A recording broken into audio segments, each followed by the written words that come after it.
बहुत समय पहले एक गांव में रोहन और सोहन नाम के दो लड़के रहते थे।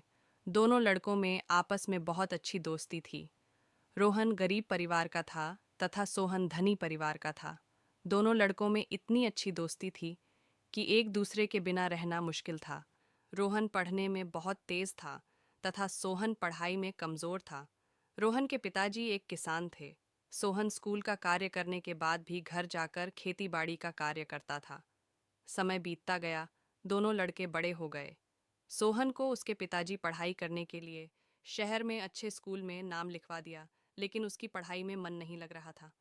फेल हो जा रहा था, तो उसके पिताजी सोचे कि सोहन पढ़ नहीं रहा है, तो इसको कोई काम सिखा दे तो कामयाब हो जाएगा। सोहन के पिताजी सोहन को मुंबई अपने एक मित्र के पास काम सीखने भेजते हैं। उनके मित्र का नाम राकेश था।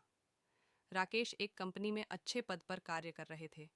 उन्होंने कंपनी के मैनेजर से बात करके कंपनी में काम लगवा दिया। धीरे धीरे सोहन काम सीखकर पक्का हो गया तथा अच्छा खासा वेतन मिलने लगा। सोहन के पिताजी ने एक सुंदर लड़की, जिसका नाम रागिनी था, उसके साथ सोहन की शादी कर दी। दोनों लोग राजी खुशी से जीवन बिताने लगे। सोहन को एक लड़का पैदा हुआ जिसका नाम राज था तथा कुछ दिनों बाद एक लड़की पैदा हुई। उसका नाम रानी था। धीरे धीरे बच्चे बड़े हो गए, स्कूल जाने लगे। बच्चे पढ़ने में तेज थे। दोनों बच्चे सरकारी नौकरी में लग गए। अब सोहन की आर्थिक स्थिति काफ़ी अच्छी हो गई, लेकिन चिंता की बात यह थी कि सोहन की पत्नी हमेशा बीमार रहती थी।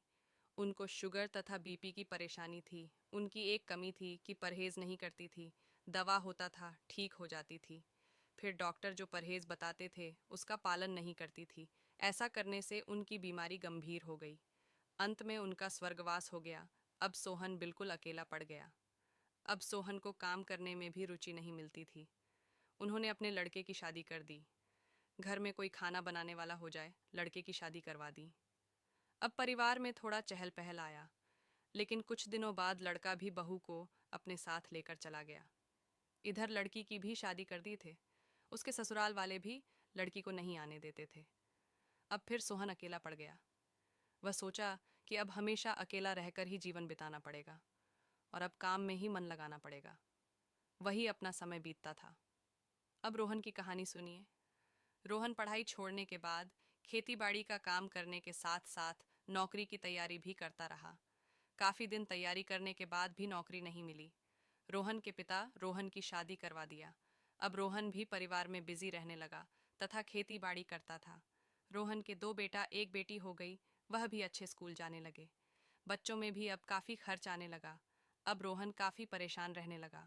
रोहन की पत्नी सारे कार्य करने के बाद एक महात्मा जी सत्संग करते थे, वहाँ जाती थी तथा सत्संग सुनती थी।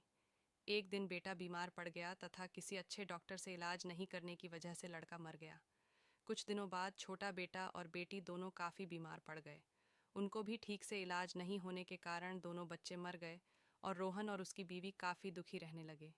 समय भी तबीयत कुछ दिनों बाद सोहन नौकरी से रिटायर हो गया। रिटायरमेंट के बाद उसे काफ़ी रुपया मिला। उस समय नगद पैसे मिलते थे। 50 लाख रुपया उसे रिटायर होने पर नगर मिला था। वह पैसा लेकर सोहन गाड़ी से अपने गांव के लिए चला था। गाड़ी काफ़ी लेट कर दी, तो सोहन ने सोचा कि रात में इतना पैसा लेकर स्टेशन पर रुकने में चोरी का डर है। मन में सोचा मेरे दोस्त सोहन का घर नज़दीक है, चलो रात में वहीं रख लेंगे। सोहन रात 11 बजे रोहन के घर पहुंचा। दोनों दोस्त एक दूसरे से मिलकर काफ़ी खुश हुए। सोहन ने रोहन से हालचाल पूछ तो उसने अपनी दुखी भरी कहानी बताई। सोहन बोला कि तुमने कभी मुझे बताया नहीं कि मैं इतनी परेशानी में हूँ। अब सोहन ने मन में सोचा कि मेरे पास इतने पैसे हैं, मेरे पिताजी ने भी कमाया है, बेटा बेटी भी कमा रहे हैं और मेरे पास भी हैं, पैसे हैं। इसके मन में विचार आया कि दोस्त की मदद कर दो। उसने अपने दोस्त और उनकी पत्नी को बुलाया और कहा कि मैं रिटायर होकर आया हूँ, 50 लाख रुपया पाया हूँ। इसमें से उसने 10 लाख रुपये अपने दोस्त को दिया और कहा कि इस 10 लाख रुपया में आपका भी गरीबी दूर हो जाएगा। बाकी 40 लाख रुपया दिया और कहा कि यह पैसे रखवा दीजिए, सुबह लेकर घर जाएंगे। अब रोहन और उसकी पत्नी ने इतना पैसा देखा तो उनके अंदर लालच आ गई। अपने दोस्त को बड़े इज्जत से खिलाया पिलाया तथा अंदर कमरे में सुला दिया। काफ़ी रात बीत गई।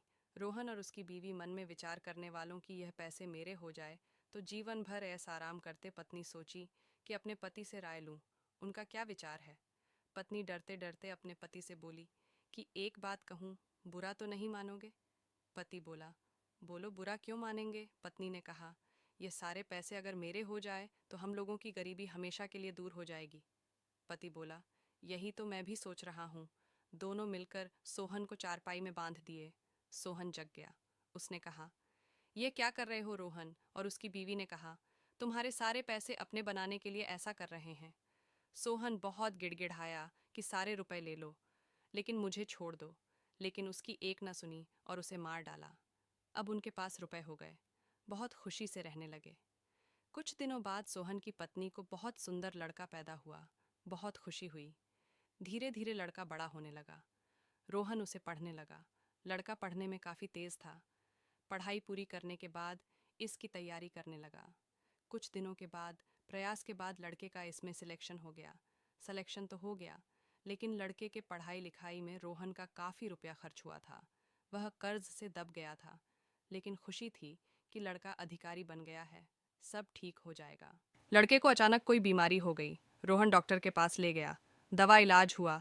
डॉक्टर ने कहा, इन्हें बड़े अस्पताल में लेकर जाइए। अब रोहन के पास पैसे समाप्त हो गए थे। बड़े अस्पताल में मोटा खर्चा था, तो रोहन अपनी ज़मीन बेचकर बड़े हॉस्पिटल में ले गया। दवा इलाज शुरू हो गया और अधिक पैसे की ज़रूरत थी। लेकिन अब रोहन के पास अपने मकान के अलावा कुछ भी नहीं बचा था। अब रोहन सोचा कि लड़का तो अधिकारी बन ही जाएगा। इसके इलाज में अगर घर भी भेज देंगे तो बाद में खरीद लेंगे। अब रोहन ने अपना घर बेचकर भी लड़के के इलाज में लगा दिया। लेकिन लड़का बचा नहीं, मर गया। अब तो रोहन के पास कुछ भी नहीं बचा था। उम्र भी ढल चुकी थी। अब इन लोगों का एक ही सहारा था। सत्संग में जाते थे तथा वहाँ पर खाना खाकर जीवन बिताते थे। एक दिन सोहन महात्मा जी से पूछा कि महात्मा जी, हम लोगों पर ऐसी विपत्ति क्यों आ गई। महात्मा जी बहुत पहुँचे हुए महात्मा थे। उन्होंने अपने तपोबल से देखकर बताया कि आपने अपने दोस्त से गद्दारी किया था। वही दोस्त आपका बेटा बनकर पैदा हुआ और आपकी सारी संपत्ति वसूल कर चला गया। तो रोहन की पत्नी बोली, वो तो हमारा सब कुछ लेकर चला गया। वो सिर्फ अपना 50 लाख लेकर जाता। तो महात्मा जी बोले कि ब्याज भी तो लेके जाएगा। उसका ब्याज भी लेकर चला गया। जैसी करनी वैसी भरनी। हमारी कहानी पसंद आई तो वीडियो को लाइक करके चैनल को सब्सक्राइब ज़रूर करें।